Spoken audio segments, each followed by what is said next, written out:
Cucu Nabi Muhammad dibantai di tanah Karbala.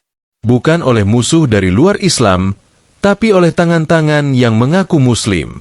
Apa sebenarnya yang terjadi? Mari kita telusuri tragedi paling memilukan dalam sejarah Islam. Jangan lupa subscribe dan aktifkan lonceng agar tidak tertinggal kisah sejarah Islam lainnya. Setelah Nabi Muhammad SAW wafat, umat Islam mengalami masa yang sangat menentukan. Pertanyaan besar muncul, siapa yang akan melanjutkan kepemimpinan umat ini? Apakah melalui jalur musyawarah seperti tradisi para sahabat? Ataukah melalui jalur keluarga, yakni dari keturunan Nabi sendiri? Inilah awal dari perbedaan pandangan yang nantinya berkembang menjadi konflik besar. Khalifah pertama, Abu Bakar Ash-Shiddiq, dipilih melalui musyawarah. Begitu pula Umar bin Khattab dan Utsman bin Affan. Namun, ketika Utsman terbunuh dalam gejolak fitnah, umat kembali melihat kepada Ali bin Abi Thalib. Ali adalah sepupu sekaligus menantu Nabi. Ia suami dari Fatimah Az-Zahra dan ayah dari Hasan dan Husain, dua cucu kesayangan Rasulullah. Bagi banyak kalangan, Ali adalah sosok yang paling layak menjadi khalifah. Namun, masa pemerintahannya jauh dari kata tenang. Konflik demi konflik meletus. Di masa kepemimpinannya, Perang Jamal dan Perang Siffin pecah. Pertikaian antar sesama Muslim mulai menjadi darah dan nyawa. Umat Islam terpecah. Sebagian mendukung Ali, sebagian lagi memihak Muawiyah bin Abu Sufyan, gubernur Syam. Muawiyah menolak tunduk kepada Ali setelah terbunuhnya Utsman. Ia menuntut pembalasan sebelum mengakui kepemimpinan Ali. Ketegangan ini berlangsung lama dan tidak menemukan jalan damai. Setelah Ali syahid karena ditikam oleh kelompok Khawarij di Masjid Kufah, umat kembali menaruh harapan pada putranya, Hasan bin Ali. Hasan sempat menjadi khalifah dalam waktu singkat. Namun demi mencegah pertumpahan darah lebih lanjut, ia memilih berdamai dengan Muawiyah. Ia menyerahkan kekhalifahan kepada Muawiyah dengan syarat, kekuasaan tidak boleh diwariskan secara turun-temurun. Tapi janji itu diingkari. Ketika Muawiyah wafat, ia menunjuk putranya, Yazid bin Muawiyah, sebagai khalifah berikutnya. Keputusan ini mengejutkan banyak pihak. Yazid dikenal sebagai pemuda yang gemar kemewahan, berpesta, dan jauh dari nilai-nilai keislaman. Banyak tokoh besar Islam menolak membayat Yazid, termasuk Abdullah bin Zubair, Abdullah bin Umar, dan tentu saja Husain bin Ali. Husain merasa tidak mungkin mengakui kepemimpinan seseorang yang zalim dan tidak layak. Sebagai cucu Nabi, ia merasa memiliki tanggung jawab moral untuk menjaga kemurnian ajaran Islam. Penolakannya bukan karena ambisi kekuasaan, tetapi karena hati nuraninya tidak bisa tunduk pada ketidakadilan. Penolakan Husain sampai ke telinga rakyat Kufah. Kufah adalah kota yang dulu menjadi pusat kekuasaan Ali bin Abi Thalib. Rakyat Kufah masih menyimpan kecintaan kepada keluarga Nabi. Mereka menganggap Husain sebagai pemimpin sejati dan menulis surat-surat dukungan dalam jumlah besar. Dalam waktu singkat, ribuan surat dikirim kepada Husain di Madinah. Isinya sama, datanglah ke Kufah, kami siap mendukungmu dan menegakkan kebenaran. Husain awalnya ragu. Namun, ketika dukungan terus mengalir dan kabar kezaliman Yazid semakin luas, ia merasa tidak bisa tinggal diam.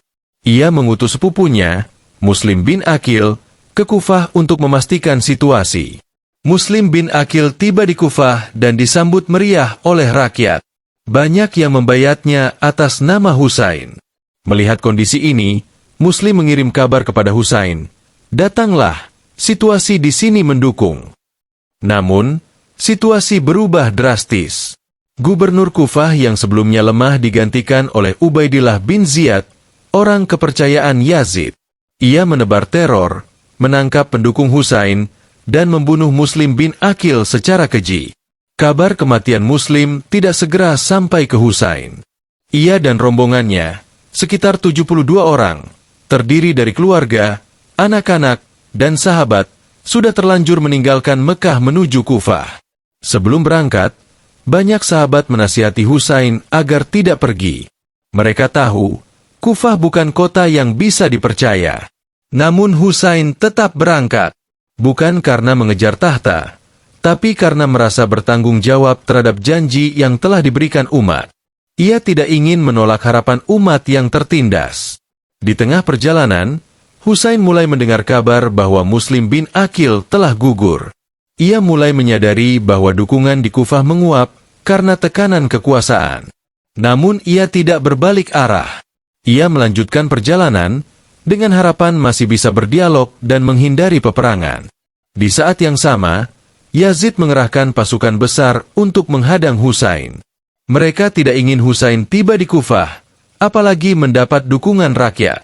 Di bawah perintah Umar bin Said, pasukan itu membawa ribuan tentara untuk menghadapi rombongan kecil Husain. Akhirnya, Husain dan rombongannya dihadang di sebuah padang tandus yang bernama Karbala. Tempat itu jauh dari kota, tanpa perlindungan, tanpa akses ke air, dan penuh dengan panas terik padang pasir. Disitulah Husain dan keluarganya dikepung. Langkahnya terhenti. Perjalanan yang awalnya membawa harapan, kini berubah menjadi kepungan maut. Pasukan Yazid memaksa Husain untuk berbayat. Namun Husain menolak dengan tegas. Ia berkata, "Seorang sepertiku tidak akan pernah tunduk pada orang seperti Yazid." Dengan kalimat itu, Husain menunjukkan bahwa kebenaran tidak bisa dibungkam oleh kekuatan senjata. Namun penolakan itu berarti satu hal, perang tak bisa dihindari. Hari-hari yang mengikuti adalah hari-hari penuh penderitaan. Husain dan keluarganya tidak diberi air, bahkan anak-anak pun dibiarkan kehausan. Blokade total diterapkan, dan Karbala menjadi medan ujian iman yang sebenarnya. Tragedi itu belum terjadi, namun semua tanda-tandanya telah tampak. Disinilah, awal dari peristiwa memilukan dalam sejarah Islam dimulai. Sebuah kisah tentang keberanian, pengkhianatan, dan keteguhan iman. Cucu Nabi yang dulu dicium penuh kasih oleh Rasulullah, kini dikepung oleh umat yang sama-sama mengaku Muslim. Dan Karbala pun menanti, dengan luka yang tak akan pernah sembuh dalam sejarah umat Islam. Karbala, sebuah padang tandus yang gersang, tak ada pohon, tak ada air, dan tak ada perlindungan. Di tempat inilah, rombongan kecil keluarga Nabi Muhammad SAW terhenti. Perjalanan yang awalnya membawa harapan dari rakyat Kufah, kini berubah menjadi kepungan maut. Husain bin Ali dan sekitar 72 pengikut setianya, termasuk wanita dan anak-anak, tiba di Karbala pada tanggal 2 Muharram 61 Hijriah. Di hadapan mereka terbentang pasukan besar yang dikirim oleh Yazid bin Muawiyah. Pasukan ini dipimpin oleh Umar bin Said, yang awalnya enggan menghadapi Husain, namun akhirnya tunduk pada perintah Ubaidillah bin Ziyad. Pasukan Yazid terdiri dari ribuan orang. Jumlah mereka sangat tidak sebanding dengan pasukan Husain yang kecil dan terdiri dari keluarga. Di tengah padang pasir yang panas, dengan jumlah logistik yang terbatas, tekanan pun mulai dirasakan. Tapi lebih dari segalanya, mereka dihadang secara mental dan spiritual. Husain masih berharap terjadi perdamaian. Ia tak ingin pertumpahan darah. Ia mengajukan 3 tawaran kepada pihak musuh. Pertama, izinkan dia kembali ke Madinah. Kedua, biarkan ia pergi ke perbatasan dan berjihad di jalan Allah. Ketiga, biarkan ia bertemu langsung dengan Yazid untuk berdiskusi. Namun semua tawaran itu ditolak. Perintah dari pusat kekuasaan di Damaskus jelas. Jika Husain tidak berbayat, maka darahnya halal. Dan dari titik inilah, tragedi mulai menggulung tanpa bisa dihentikan. Hari demi hari berlalu. Rombongan Husain dikepung ketat. Akses ke Sungai Efrat, satu-satunya sumber air, ditutup. Anak-anak mulai menangis kehausan. Para ibu mulai kebingungan. Tubuh-tubuh mulai melemah. Namun semangat tak pernah surut. Ali Akbar, putra Husain yang tampan dan saleh, berkata, "Ayah, bukankah kita berada di pihak yang benar? Maka kita tak perlu takut mati." Ucapan itu menjadi gambaran betapa kuatnya mental keluarga Nabi meski dalam kepungan maut. Pada malam menjelang 10 Muharram, Husain mengumpulkan seluruh pengikutnya. Ia berkata, "Malam ini adalah malam terakhir. Esok pagi mereka akan menyerang. Siapapun di antara kalian yang ingin pergi, pergilah. Aku izinkan." Namun tak seorang pun meninggalkan Husain. Mereka berkata, "Bagaimana mungkin kami meninggalkanmu, wahai cucu Rasulullah, sementara engkau akan menghadapi maut?" Kesetiaan seperti itu jarang terlihat dalam sejarah. Pagi 10 Muharram pun tiba. Angin padang pasir membawa isyarat kelam. Pasukan Yazid bersiap menyerang. Pasukan Husain bersiap bertahan. Namun semua tahu, ini bukan pertempuran yang seimbang. Ini adalah perlawanan terakhir. Satu persatu sahabat dan keluarga Husain maju ke medan pertempuran. Mereka berjuang bukan untuk menang secara fisik, tapi untuk mempertahankan kehormatan, iman, dan kebenaran. Mereka tahu mereka akan mati, tapi mati bersama kebenaran lebih mulia daripada hidup bersama kebatilan. Ali Akbar maju ke medan laga. Meski usianya masih muda, ia bertempur dengan gagah. Namun akhirnya ia gugur, bersimbah darah di hadapan ayahnya. Husain mengangkat tubuh putranya yang sudah tak bernyawa, lalu menengadah ke langit. "Ya Allah, saksikanlah pengorbanan anak dari anak cucu Nabi." Tak lama setelah itu, giliran bayi Husain, Ali Asgar. Saat itu, bayi ini menangis kelaparan dan kehausan. Husain mengangkat bayi itu tinggi-tinggi dan berkata kepada pasukan musuh, "Jika kalian merasa aku bersalah, apa salah anak ini? Berikanlah ia seteguk air." Namun jawaban mereka justru berupa panah. Anak panah itu menancap di leher Ali Asgar yang masih menyusu. Bayi itu tewas dalam pelukan ayahnya. Husain menggali tanah dengan tangannya sendiri dan menguburkan bayinya di bawah terik matahari. Satu persatu pengikut Husain gugur. Saudaranya Abbas bin Ali, sang pembawa bendera, mati syahid saat mencoba mengambil air dari sungai. Tangannya dipotong, namun ia tetap membawa bendera dengan lengan yang tersisa. Keberanian Abbas menjadi legenda. Namun musuh tak punya belas kasihan. Bahkan bendera pun ingin mereka robohkan. Akhirnya, hanya Husain yang tersisa. Tubuhnya sudah lemah, luka di sekujur tubuhnya. Namun ia tetap berdiri. Ia tetap mengangkat pedangnya demi kehormatan Islam. Pasukan Yazid mengerubunginya. Satu tikaman datang dari belakang. Satu sabetan pedang mengenai lehernya. Husain pun tumbang. Namun mereka belum puas. Tubuhnya dipenggal. Kepalanya diangkat tinggi-tinggi dan dibawa ke Kufah, lalu ke Damaskus. Pasukan Yazid bersorak, seolah telah menang besar. Namun mereka tidak tahu, yang gugur adalah cucu Nabi. Yang mereka bunuh adalah cahaya keluarga Muhammad. Tak cukup di situ. Wanita-wanita keluarga Nabi ditawan. Zainab binti Ali, saudari Husain, dipaksa berjalan kaki tanpa hijab menuju istana Yazid. Anak-anak menangis, tubuh mereka luka dan lelah. Namun dalam penderitaan itu, Zainab berdiri tegar. Ia tidak diam. Ia berkhutbah di hadapan Yazid. "Wahai Yazid, kau sangka kau telah menang? Demi Allah, engkau tidak menang. Kau hanya membuka pintu kehinaan bagi dirimu sendiri." Tragedi ini mengguncang dunia Islam. Karbala bukan sekadar pembantaian. Ia adalah simbol dari keteguhan iman melawan kekuasaan zalim. Ia adalah bukti bahwa kebenaran tidak selalu menang secara lahir, tapi akan menang secara abadi. Dan di tengah padang Karbala, tubuh-tubuh suci itu terbaring. Langit bersaksi. Tanah menyerap darah suci Ahlul Bait. Dan sejak hari itu, Karbala menjadi tempat yang tak pernah sama lagi dalam hati umat Islam. Tragedi Karbala telah usai. Pasukan Yazid kembali membawa kemenangan yang hampa. Mereka membawa kepala cucu Rasulullah, Husain bin Ali, sebagai trofi kebesaran. Namun, apa yang mereka anggap kemenangan, justru menjadi awal dari kehinaan yang tak terlupakan. Sebab yang mereka bunuh bukan sekadar manusia, tapi lambang kebenaran. Di tanah yang tandus itu, darah suci keluarga Nabi telah menyatu dengan bumi. Karbala bukan lagi sekadar tempat di Irak. Ia menjadi simbol perlawanan terhadap tirani, simbol keberanian untuk berkata, tidak pada kezaliman. Ia menjadi luka sejarah yang terus berdarah hingga hari ini. Perempuan-perempuan dari Ahlul Bait ditawan. Zainab binti Ali, yang menyaksikan seluruh keluarganya dibantai, tetap berdiri tegar. Di hadapan Yazid, ia tidak tunduk, tidak menangis, tidak memohon ampun. Ia justru berkhutbah dengan keberanian yang mengguncang istana. Zainab berkata, "Wahai Yazid, apapun yang telah kau lakukan, tidak akan bisa memadamkan cahaya kebenaran.